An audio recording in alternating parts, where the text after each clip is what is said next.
Welcome back to the Hamilton Public Library. This is Linda, and today we're making a macrame mug rug or coaster. You can see here I have one that is already completed. I've used two colors of macrame cording, 3mm in size, 100% cotton. So this one is quite large in size. It fits a very large mug beautifully. And I will explain the amount I have used for this later on. So today we're going to make a smaller version just to show you how to make the pattern. It takes quite a long time to make a large one, so I don't want this video to be overly long. So here I'm using blue and white today. I'm taking a piece of the blue. We're going to tie a lark's head knot. So I've taken the cording, I've folded it in half, and now I'm looping it around a dowel. The dowel will help us make the knots, and then we'll remove it in the end and end up with a lovely fringe. So today I'm using 4 of the blue and 8 of the white. So once you have it tied in place, we're going to tape the dowel down to the table. This will just help it keep the cords stable while we're making our knots.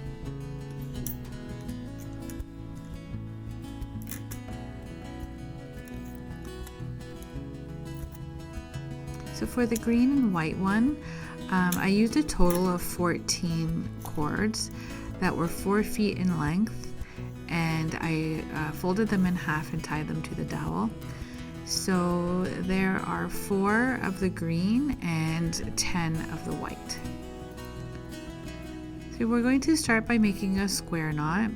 You're going to take the first 4 cords and then you're going to put aside the 2 outer cords. Those are the cords we're going to use to make the knot. And I'm going to pull the 2 middle cords taut and hold them in place. And now I'm making the pattern for the square knot. So you're going to start with the left side. We've done this before in another video if you've watched the others, and then we're going to alternate left and right. So now I'm doing the right side. I'm going to make a triangle, and you're going to take the other cord and feed it through the bottom. So we're going to do this across all the cords in the first line.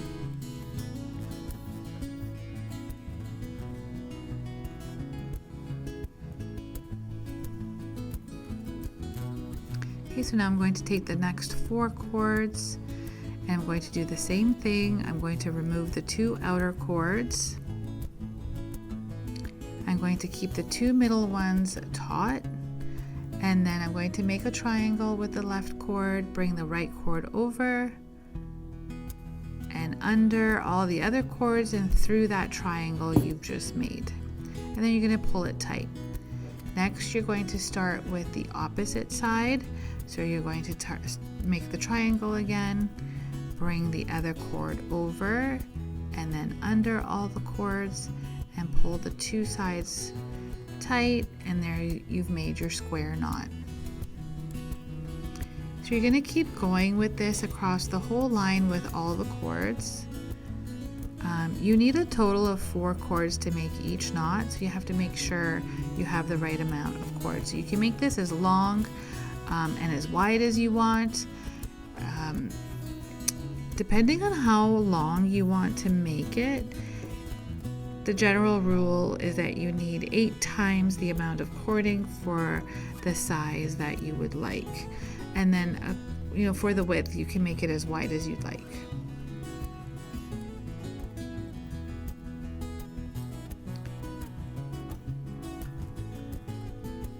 So you can see here I'm continuing on along the line. The next set of cords after we're finished with this blue, we're going to start by eliminating the 2 outer cords. This will make your pattern that you see today on the large white and green one there. And I learned how to make this pattern from a book from the library. It's called Macrame Pattern Book. It includes over 70 knots and small repeat patterns plus projects. It is available at the library, so you're more than welcome to check out this book. It was one of the wall hangings. It's a pattern called the Buddhist Treasure Mesh. And I've just made it smaller so that we could use it as a coaster. So you can see here we're going to start our next line. I'm going to remove the 2 outer cords. We're going to eliminate these in the next step from making the knots. This makes your pretty pattern that you see. So now we're going to take the first 4 cords just like we did in the last one, but we've eliminated the first 2. So here are the cords. We're going to keep the 2 middle ones taut again, and I'm just using my body to hold them against the table. You can tape them down, but you're going to keep removing the tape and adding it because the cords keep changing. So I've started with the left side again. It's important to always start with the same side. So if you started with the right side, you're going to continue starting always with the right side. But in this case, I've started with the left. I make the triangle, I pull the cords tight, and then I do the right. So again, we're going to take the next 4 and we're going to take the 2 outer cords and use them to make the knots. So we're going to make a triangle with the left, bring the right cord over and on top, and then under and through all the cords. And if you do make a mistake, it's not a big deal. You can just untie your knots and start over. And sometimes you can figure out where you've made the mistake, so you can just untie your knots to that mistake and then carry on. So now I have the last 4 again in this line, and you can see too that now every other line we're incorporating a set of cords that are different in color. So they're no longer like all blue and all white. We've got half blue and half white in this one.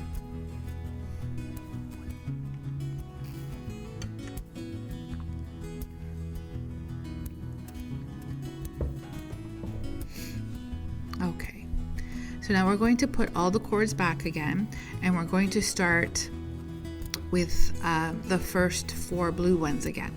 And this you'll just keep repeating until you have the desired length of your coaster or whatever it is that you're making.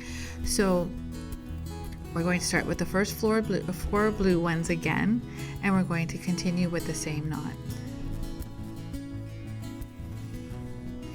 So remove the 2 outer, we're going to start with the left side, make the triangle, bring the cord over and under and tie it.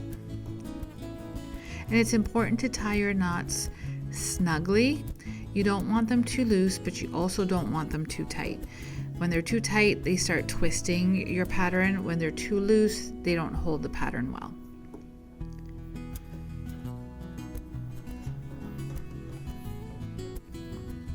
And you can see that the pattern is starting to form. There's like little diamond shaped holes within the pattern, which gives it its very nice unique look. So here we're going to keep going.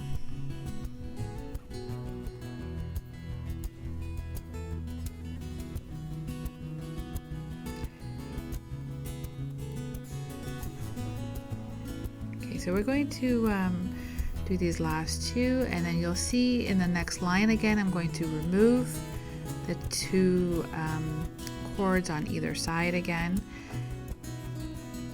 As long as you remember what cords you've done the last time, it's easy to keep on track. You can also tell which 4 cords were tied together, so that will give you an idea of what to do next.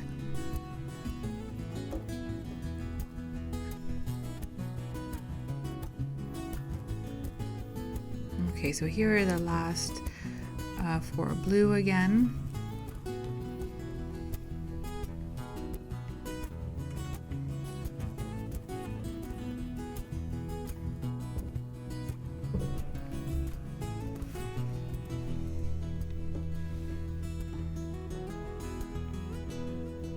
Okay, so now our next line again will be removing the 2 outer cords. You can see here how the white and the blue are forming a nice little pattern within the other colors. So here I'm removing the 2 outer cords. Now I'm going to take the first 4 cords again, and I'm going to carry on with the pattern. So I'm going to do a bit more off camera. This takes quite a bit of time, and then we'll come back.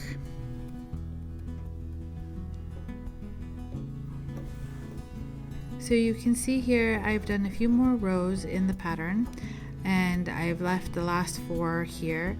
You want to start and end your pattern with a full set of cords, so from the first cord to the last cord. So I'm going to do the last 4 of the blue, and then I'll show you how to finish off this project.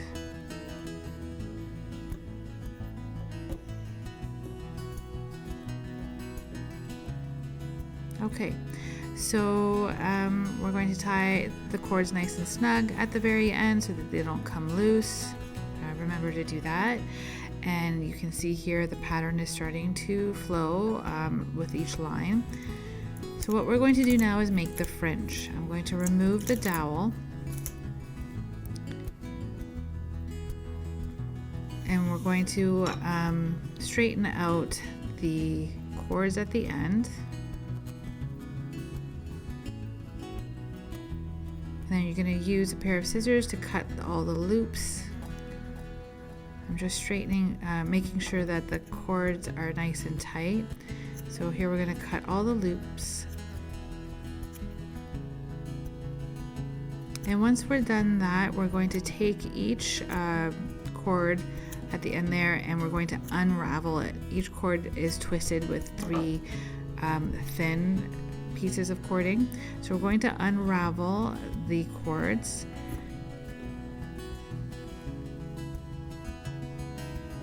And you'll want to do the same on the other end. So you're going to cut the same amount of cording you have on the one fringe. You want to make it equal on the other, so that you have the fringe nice and even on each side.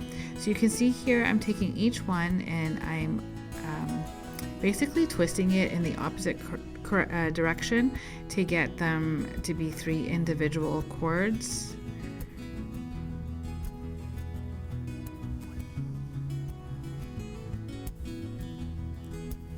So you're going to do this with all of them on each side. So the side here that we're working on right now, as well as the opposite side, you're going to cut them to the same length and you're going to unravel them.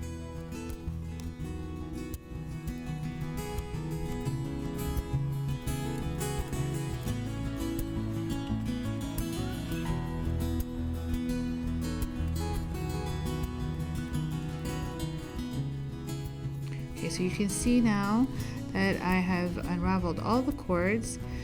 We're just going to straighten them out. I'm going to use a comb to brush it out.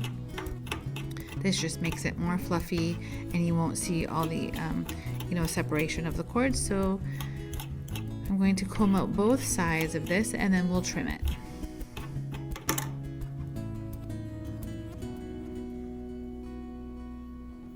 If you see any pieces that are caught, you're just going to pull them out and straighten it. And again, while I'm combing this out, I'm holding the knots down. Even though they are pretty tight in there, I don't want them to come unknotted with the brushing of the cords. So I'm going to trim it up, make sure it's all nice and even.